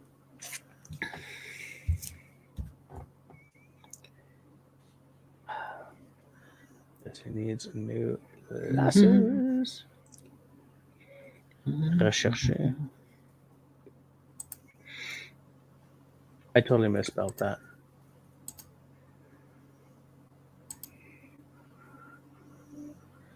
Vincent Duzon.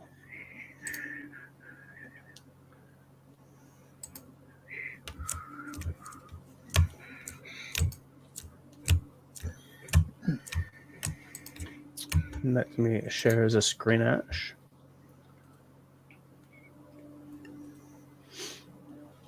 And I think I won this one in the second round.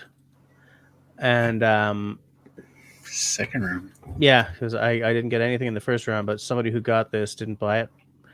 And so now I think that, yeah. So now whatever is left over, they've just opened up to everyone else. But like the Pappy Van Winkle, the 20-year-old, there were only 3 of them allocated for Quebec, right? So I'm not surprised that I didn't get that. So yeah, okay. So $95. I spent $95 on it. I should be showing this in English, shouldn't I? Sorry. There we go. It still says 12 AM. Yes, but everything else is in English. Their translation is horrible, dude. It's garbage. It's absolutely garbage. And like their information is nothing either. Like, tell me whether or not it's whatever. Anyways. So. And why did you do this? Because I was entering for some other cool stuff, and the only Deanston you cannot get this Deanston very easily in Quebec. Like, I've never seen it before here. So it's an opportunity to get it without spending like 20 or $30 on shipping from Alberta, you know? Yeah, so like here, there are 12 available now. Now that I got mine and whoever else got theirs, there are 12 available in the entire province. You know, so. Yeah.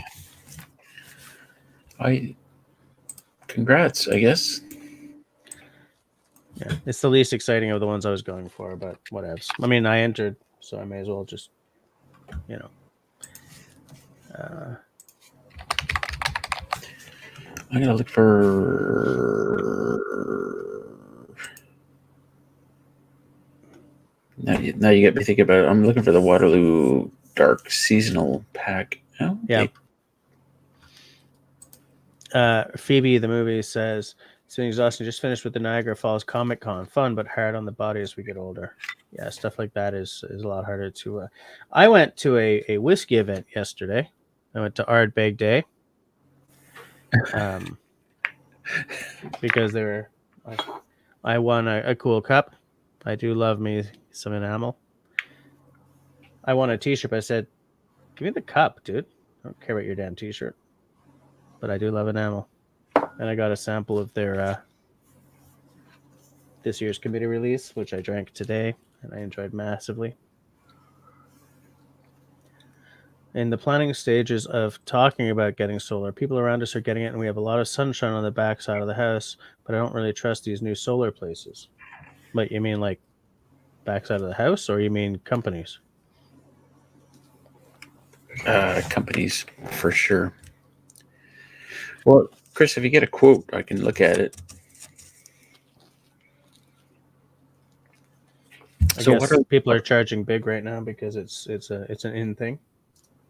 Waterloo has come out with a pineapple radler and a tart cherry radler. And I guess they probably all suck, but it looks like. Like, what makes it a radler? It's got to taste like shit, for sure. So the prereq for radler is the same as IPA, then. I was just trying to offend a few people, and you're like, yeah, let's offend all. For once, Russ is like, okay, I'm nosing up to the line, and here's Jesse. What line was that?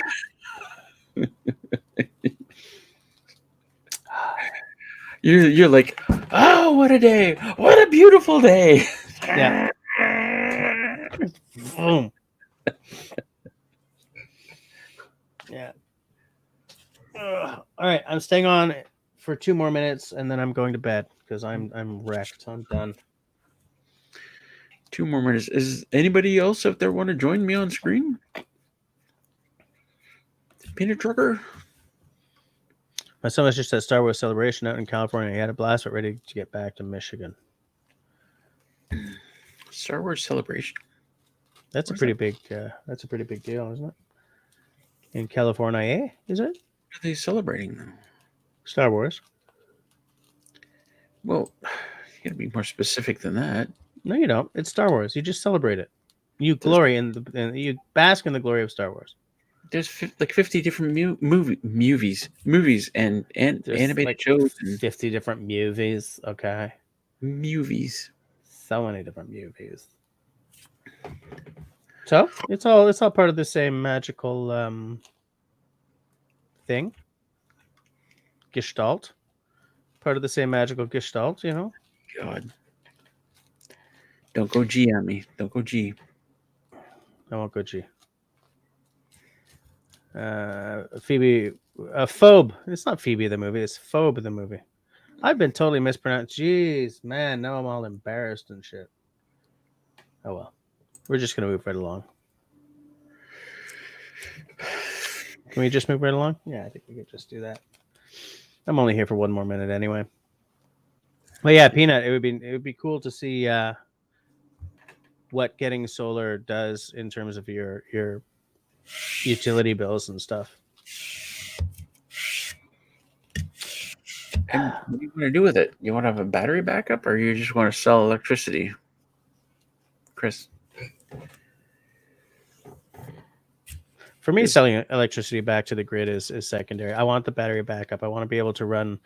You know, I still want to be plugged in because A, no choice, but B, you know, because if we have a really rainy month or something, I don't want to be, you know, rationing my power. But yeah, I'd like to reduce my already small hydro bills even more. I will tell you that 19 times out of 20, if you just want a battery backup system, 19 times out of 20, it's cheaper and easier and more economical and more efficient just to buy a generator, gas generator. I would have a hard time probably with noise. A, for when I'm shooting my whiskey videos in the backyard, and B, my neighbors would probably get on my ass about it. Well, how many times are you shooting videos when the power is out? Yeah, that's true. But that's not an idea that gives me the fizz, right? Did you get it? Nope. I know the idea that gives you the fizz because I had it at our big house before we moved into the rental. It's like I had the whole battery back. I had like 40 panels in my house, but I had 9 panels right on the top that were dedicated to the battery backup system. I had the batteries, could charge them. I had it tied into my system. Yeah. And it turns out that it was useless most of the time because there weren't that many blackouts. And I could have saved a lot of money just by having a generator and using that instead. Yeah. I live in an area that is prone to power failures, though. Prone. I mean, it would have to be really, really, really, really bad before you need to start talking about solar panels and batteries and stuff. I mean, look, there are way other things to spend our money on around here, like redoing this basement, for instance. You know, like throwing solar panels up is way down the list of priorities. Well, and you need a metal roof too. You should do that. Yeah. If you plan on being there for another 20 years. I don't see why not. I just think that maybe at my age, a metal roof would just be giving a gift to the next person who buys this house. You know, like I don't know. Well, that's what I said. Are you going to be there in 20 years? Maybe. Well, are you going to be there in 10 years? Likely. You know, I mean, I could keel over digging a trench tomorrow. You know, I mean, like, how sure do I have to be about the answers to these questions? You can't think along lines like that, you know. Freedom. Well, that got a little dark. Sorry. I got hit by whiskey day yesterday. Doing this, yeah. Freedom. It's not funny. Jesus. It is kind of funny, actually. It's a little humorous. Dark humor. Dark humor. Yeah. I'm a Quebecer. We laugh in a minor key. All right. Oh. It's just getting so weird. With that note, I'm gonna go to bed though. My kids are still sick. They're gonna be home tomorrow, so I gotta be on. All right. I'll speak to you later. Yep. All right. Good night, Jeff. All right. Good night, sir. Tuesday, yes. I will not end the broadcast this time. Just close the tab. Just close the tab. All right. See you later. Peace out. Yes, and I am also probably not going to stick around because nobody else wants to join me, and this was supposed to be a chat. So, for the 26 people watching, I had a good time. Good time tonight. City Girl and then Jess.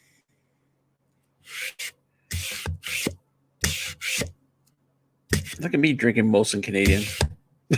Boo! Boo!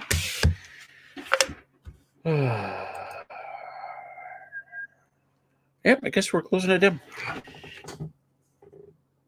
Boop, boop, boop, boop, boop, boop. Well, thanks for joining us, everyone. We had a good time. We love you all, and we'll see you next time on the Booxefest channel. Good night, everyone. Peace out.